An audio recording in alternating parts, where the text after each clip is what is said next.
Let's go game hunting today at 4 different locations. First stop is the Next Generation's Antique Mall. I ended up finding Halo 4 here for the Xbox 360, but I already have that, so I left it behind. Then I saw this Pokemon puzzle, but I'm not sure if it's complete, so I wanted to grab it, but I didn't. Then this case had a ton of games in it.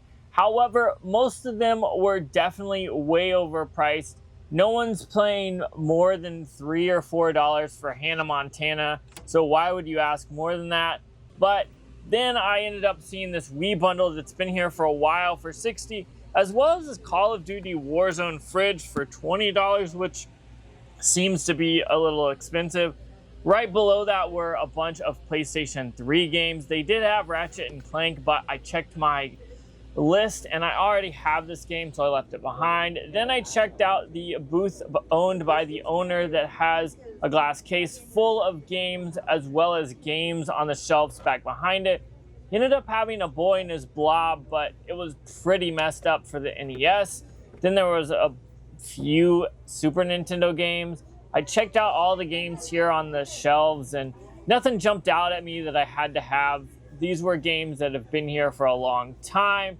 Then I did end up finding this Olympic 2008 Beijing game for the PS3, which I thought was interesting. Then continued on, I saw the expensive game case is dwindling. I don't think they're selling them. They must just be taking them out.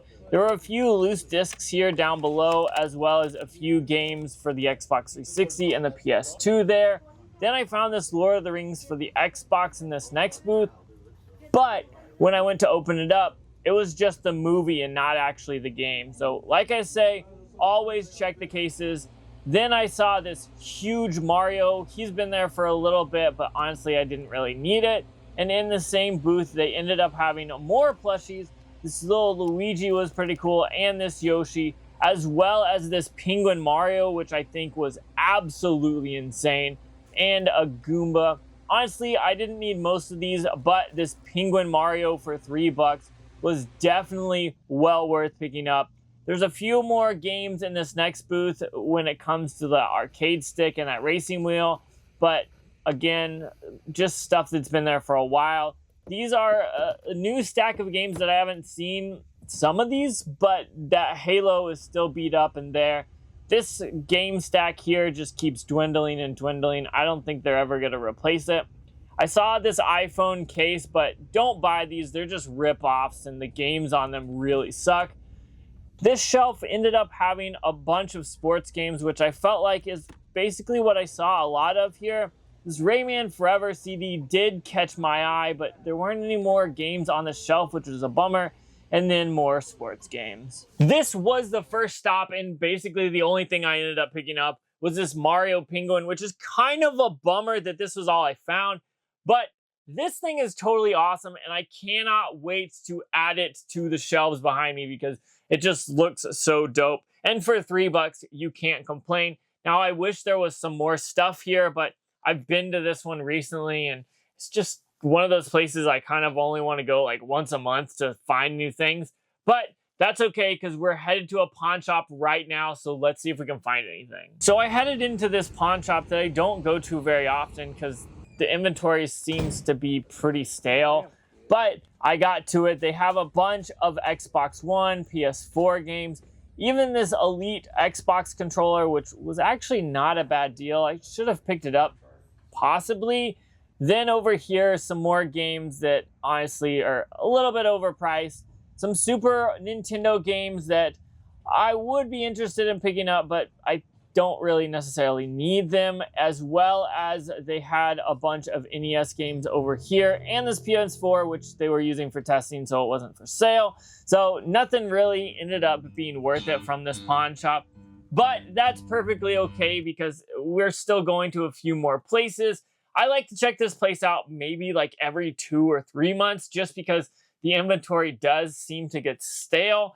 But this next pawn shop that we're going to should definitely have some good stuff.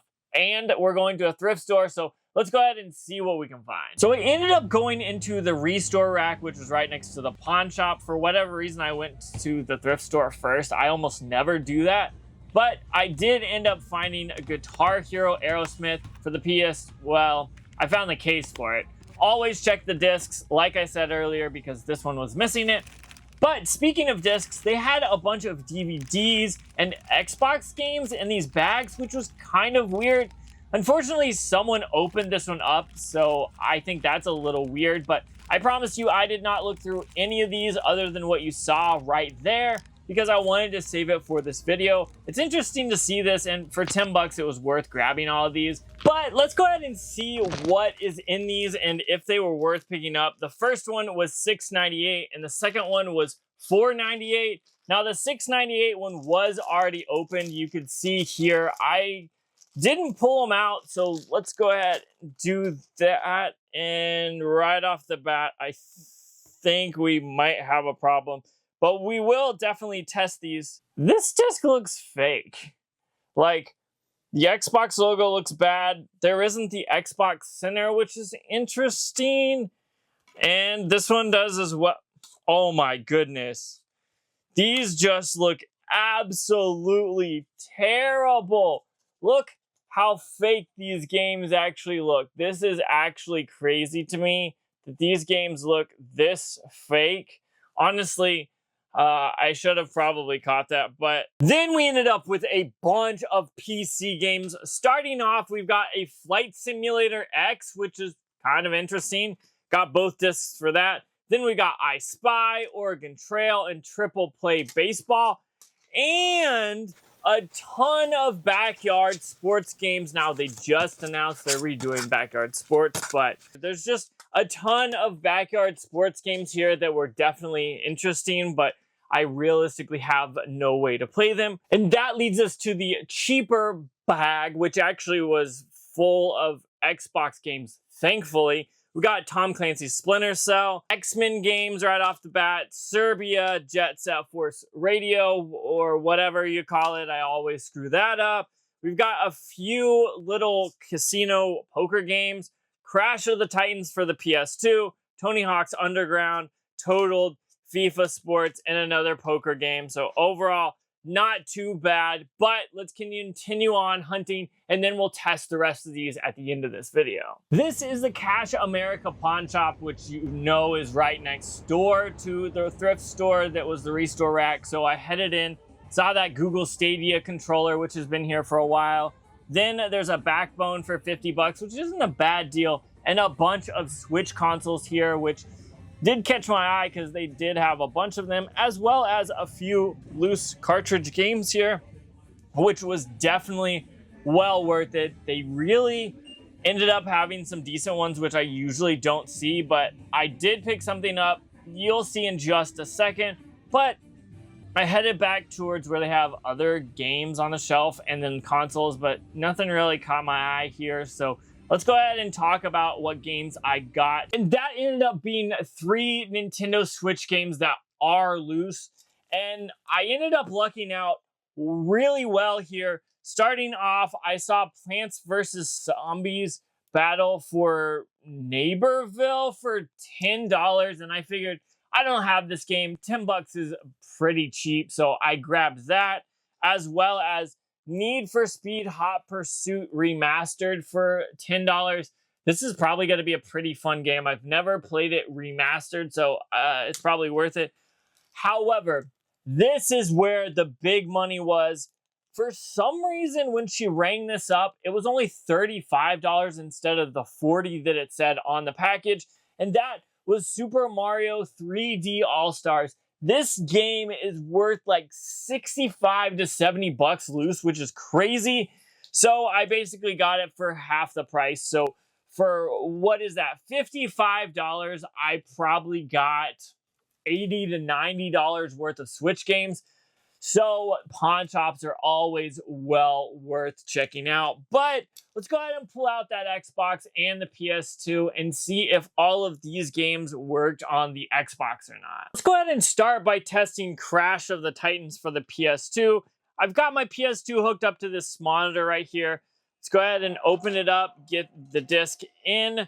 the system and see if this will actually work or not. I'm not very hopeful, but maybe we can resurface it and it'll get it to working. But we are shocked that I found a PS2 game. It looks like it is showing up. So that is a good thing. So let's go ahead and see if we can get it to start up and actually get to the home screen. One eternity later. This has been stuck with no loading screen for a while, so I'm gonna say it probably needs to be resurfaced, because if you look at this disc, look how scratched up and nasty this thing looks, which kind of doesn't surprise me that it's not loading. So let's go ahead and I'll surface it and see if it'll work, but we'll move on to the Xbox games and see if those will actually work now. Let's start off with these bootleg looking ones. These obviously are fake. So after all that testing, only 4 games ended up working, which is kind of disappointing. We ended up with High Rollers Casino, thankfully Sega GT 2002, and Jet Set Radio Future. We ended up getting Siberia to work, as well as another World Championship Poker. 4 out of like 25 games ended up working. I'm sad that Crash of the Titans didn't work, but it is what it is. I ended up getting some great games though from the pawn shop, and I ended up getting this Mario. So overall, I feel like I'm pretty happy with game hunting today. As you saw, not everything always works out, and that's kind of why I wanted to still include some of these places. The Switch games, definitely well worth it. The Mario, definitely well worth it. Risking and getting this many game discs that I can't even do anything with probably wasn't worth it. But overall, I had a ton of fun, so I'm going to get out of here and make sure I have some fun playing this new Need for Speed and Plants vs. Zombies game. But if you haven't checked that video out already, go ahead and do so. I definitely think I've got to add this Mario Penguin somewhere. Maybe like up there or some of these shelves. I'm not sure yet, but I'm definitely going to get out of here to go play some more games. So check out that video out if you haven't already. But if you have, comment down below and let me know what you thought about this. Was it worth it? Was it not? I'm not sure, but I definitely did get some good stuff at the pawn shop and a little plushie I'm not going to complain about. So if you like this video, go ahead and make sure you like it and subscribe. But enough is enough. I'm getting out of here, so check out that video out if you haven't already.